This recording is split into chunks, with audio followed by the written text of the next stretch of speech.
Everyone, welcome my YouTube channel. और मैं हूं आपकी फ्रेंड मनीषा। तो फ्रेंड्स, आज फिर से हाजिर हूं आप सबके लिए एक यूजफुल वीडियो लेकर। फ्रेंड्स, ये वीडियो आपके लिए बहुत ही ज़रूरी रहने वाली है अगर आपकी प्रेगनेंसी का 9वां महीना चल रहा है। 9वें महीने में भी हमें बहुत सारी चीज़ों को ध्यान रखना पड़ता है ताकि समय से पहले डिलीवरी ना हो, बच्चा अच्छी तरह से बाहर आ जाए और बच्चे को कोई कॉम्प्लिकेशन ना हो, आपकी प्रेगनेंसी में कोई कॉम्प्लिकेशन ना हो और आपकी डिलीवरी में भी कोई कॉम्प्लिकेशन ना हो। तो इसीलिए हमें 9वें महीने में बहुत सारी सावधानियां बरतनी पड़ती हैं। तो आज की इस वीडियो में हम कुछ ऐसी चीज़ें जानेंगे जो कि आपके 9वें महीने में आपको ध्यान रखनी है। तो चलिए फ्रेंड्स, वीडियो को शुरू करते हैं। और वीडियो शुरू करने से पहले आप सबसे एक छोटी सी रिक्वेस्ट है, अगर चैनल पर नए हो, अभी तक सब्सक्राइब नहीं किया है तो प्लीज चैनल को सब्सक्राइब करें। वीडियो अच्छी लगे तो लाइक करें, शेयर करें और कमेंट करके जरूर बताएं कि किस किस ने अपना हॉस्पिटल बैग प्रिपेयर कर लिया है।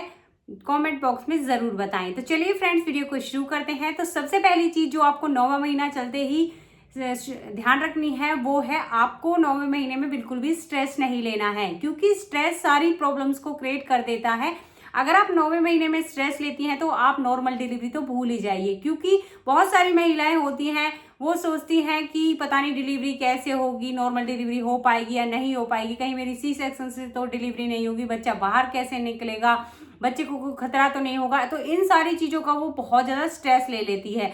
और स्ट्रेस की वजह से फ्रेंड्स, एक ऑक्सीटॉक्सिन नाम का हार्मोन होता है जो रिलीज नहीं होता है टाइम पर। अगर वो रिलीज होता है तभी हमें लेबर पेन होते हैं, जब ही नॉर्मल डिलीवरी होती है। तो अगर आप स्ट्रेस ले लेंगी तो ये हार्मोन आपको रिलीज नहीं होगा और आपकी नॉर्मल डिलीवरी भी नहीं होगी। आप नॉर्मल डिलीवरी को भूल जाइए अगर आप स्ट्रेस लेती हैं। तो अगर आप चाहती हैं कि आपकी नॉर्मल डिलीवरी हो तो 9वें महीने में आपको बिल्कुल भी स्ट्रेस नहीं लेना है। स्ट्रेस फ्री रहना है, हमेशा हैप्पी रहना है, पॉजिटिव बातें सोचनी है और पॉजिटिव लोगों से ही आपको इस टाइम पर बातें करनी है। नेगेटिव लोगों से आपको इस टाइम पर दूर रहना है, जिससे कि आपकी डिलीवरी पर कोई गलत असर ना पड़े। दूसरी चीज, आपको अपने खान पीन पर भी ध्यान देना है। अगर आपका जो वेट है काफी कम है, बच्चे का वेट अभी कम आया है जब भी आपने अल्ट्रासाउंड कराया है, तो फटाफट से अपना वेट और अपने बच्चे का वेट बढ़ाना शुरू कर दीजिए। बच्चे का वेट बढ़ाने के लिए आप प्रोटीन युक्त भोजन खाइए, आपका वेट भी इससे बहुत अच्छे से बढ़ेगा। अगर आपको शुगर की प्रॉब्लम नहीं है तो आप केले का सेवन इस टाइम पर कीजिए, दूध पीजिए, डेयरी प्रोडक्ट जो भी होते हैं, दूध, दही, पनीर, इन सब का सेवन कीजिए। इनसे आपका वेट काफ़ी जल्दी बढ़ जाएगा, बच्चे का वजन भी काफ़ी जल्दी बढ़ जाएगा। क्योंकि फ्रेंड्स, कहीं ना कहीं अगर आपका वेट कम रह जाता है, बच्चे का वेट कम रह जाता है तो नॉर्मल डिलीवरी नहीं होती है। बच्चे का जो वजन है वो 3 किलो से 3.5 kg होना चाहिए नॉर्मल डिलीवरी के लिए। अन्यथा अगर उससे कम बच्चा होता है उसे कमजोर बच्चा माना जाता है और डॉक्टर आपकी सी सेक्शन से डिलीवरी कर देंगे। तो इस बात का भी आपको ध्यान देना है कि आपका वजन कितना है प्रेगनेंसी टाइम में।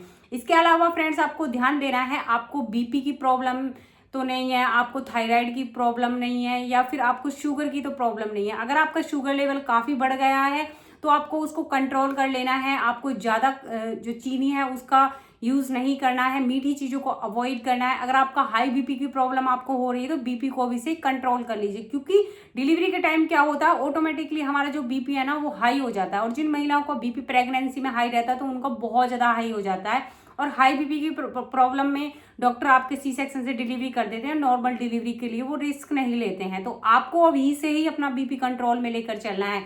उसके लिए आपको कम नमक की चीज़ें खानी है, ज़्यादा नमक आपको खाने में नहीं डालना है। इसके अलावा फ्रेंड्स, आपको अगर आप में खून की कमी हो रही है, बच्चे में खून की कमी है, तो भी आपको उसको बढ़ा लेना है अभी।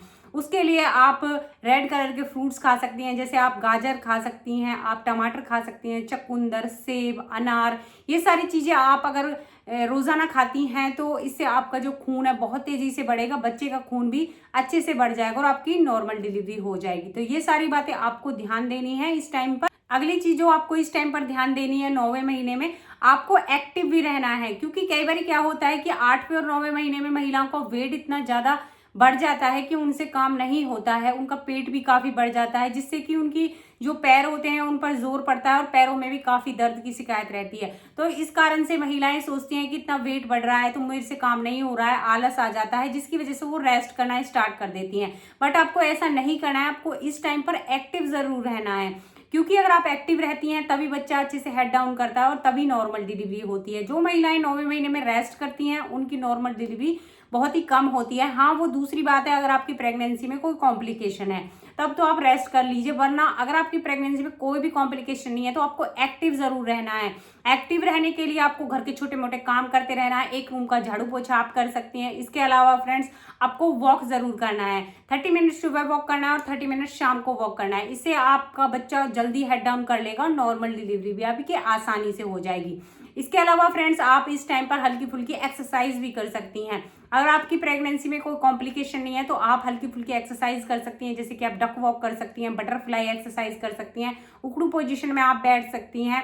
और इस टाइम पर आपको इंडियन टॉयलेट का ही यूज करना है, क्योंकि अगर आप जैसे कि इंडियन टॉयलेट का यूज करेंगे तो आप बैठोगे उठोगे, बार बार यूरिन पास करने के लिए भी इस टाइम पर बार बार जाना पड़ता है। इससे आपकी जो मसल्स हैं काफी फ्लेक्सिबल होंगी और बच्चा बहुत जल्दी बाहर आ जाएगा। तो इस बात का भी आपको ध्यान देना है 9वें महीने में। इसके अलावा फ्रेंड्स आपको 9वें महीने में रेगुलर चेकअप भी अपना कराते रहना है। जैसे जैसे डॉक्टर आपको बोलते हैं, जो टेस्ट बोलते हैं, जो अल्ट्रासाउंड बोलते हैं, सारी चीजों आपको इस टाइम पर रेगुलरली करा लेनी है, क्योंकि डॉक्टर हमें हमारे भले के लिए ये सारे टेस्ट और अल्ट्रासाउंड कराते हैं। तो समय समय पर आपको ये सारी चीजें करा लेनी है, ताकि आपको समय समय पर अपने बच्चे की स्थिति के बारे में पता चल सके और आपकी प्रेगनेंसी में कोई कॉम्प्लिकेशन हो तो डॉक्टर आपको उस तरह की जो मेडिसिन है वो दे सके। तो इस बात का भी आपको ध्यान देना है। और 9वें महीने में आपको अपना हॉस्पिटल बैग भी तैयार कर लेना है और अपने सारे डॉक्यूमेंट्स वगैरह फाइल में रख लेने हैं, ताकि एंड टाइम पर जब भी आपको लेबर पेन आए तो आपको भाग दौड़ ना करनी पड़े। इसके लिए आपको पहले से ही अपना हॉस्पिटल बैग प्रिपेयर कर लेना है और फाइल वगैरह जरूर रख लेनी है। इसके अलावा फ्रेंड्स आप जब भी आपको 9वें महीने में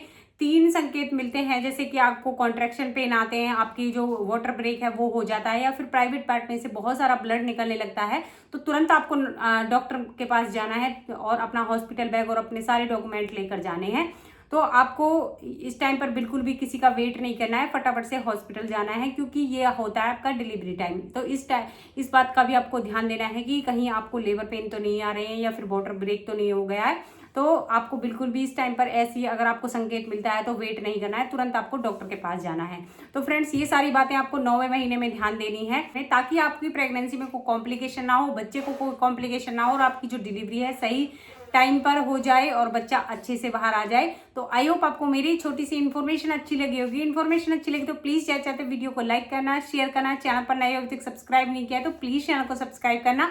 पूरी वीडियो देखने के लिए आप सभी का धन्यवाद। मिलते हैं नेक्स्ट वीडियो में।